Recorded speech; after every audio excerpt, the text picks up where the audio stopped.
Coming up, learn the story of one small-town artist who changed the way our country decorates for Christmas.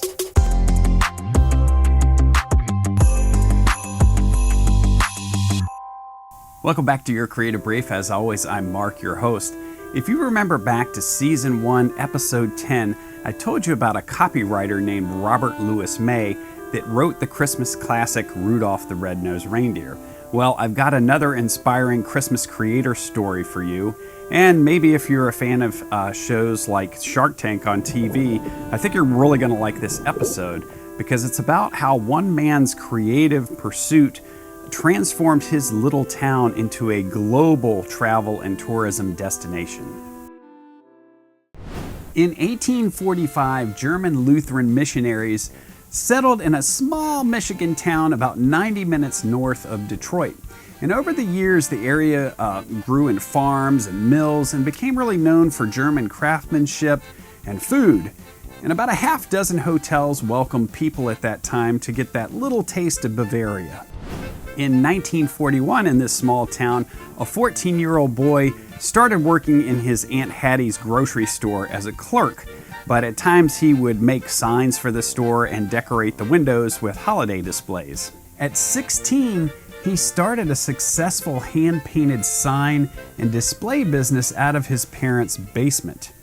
Throughout his youth, he really also enjoyed decorating for Christmas, whether that was for his family, for the community, like helping decorate parade floats, and also decorating as part of his youth ministry at his church, where he was really actively involved. In 1951, he got the opportunity to combine these two loves, decorating for Christmas and displays and signage, by decorating a hardware store in Bay City, Michigan for the Christmas holidays. And the town managers and merchants were really curious because at that time nobody was decorating like this. So they inquired, where did these decorations come from? How can we get some of these?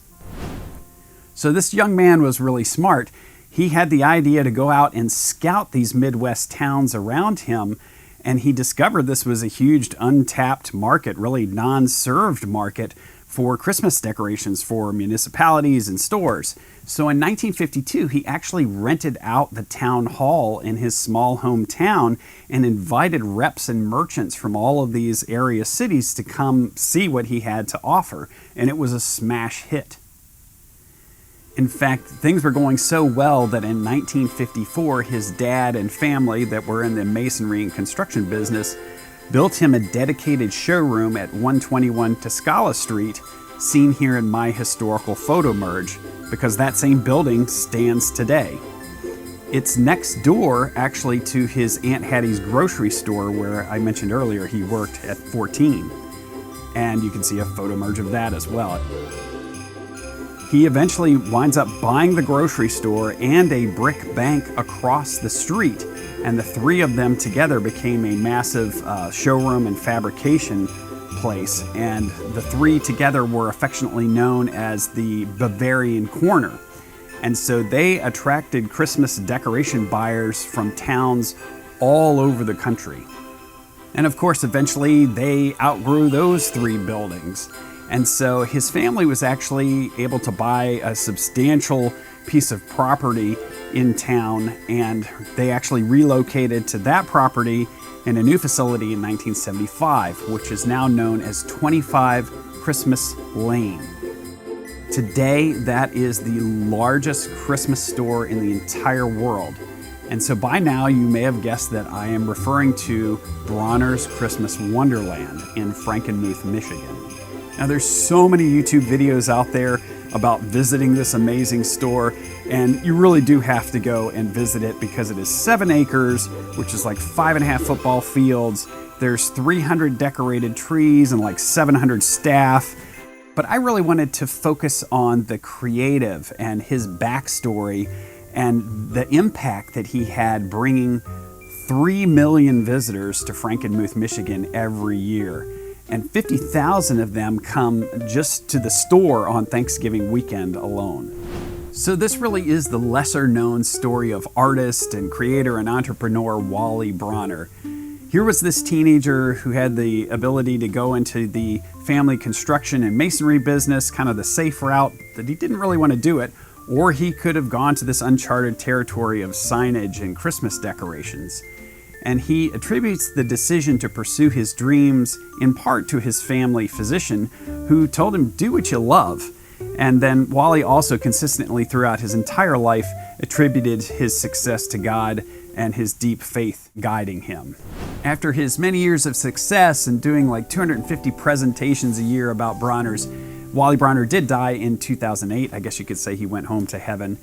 And the store still acknowledges God's role in their success.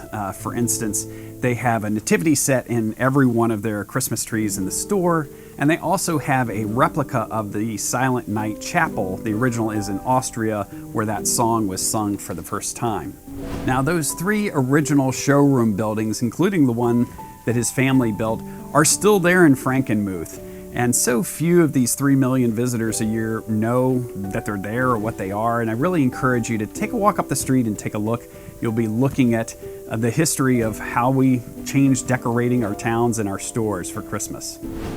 I want to be sure to give some special thanks to Lori in the communications department at Bronner for supplying me with some wonderful archival images and information.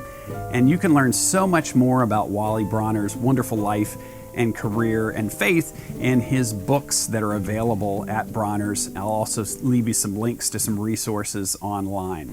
So creators, I hope this video has encouraged you to pursue creating what you love and finding those underserved markets like Wally Bronner did.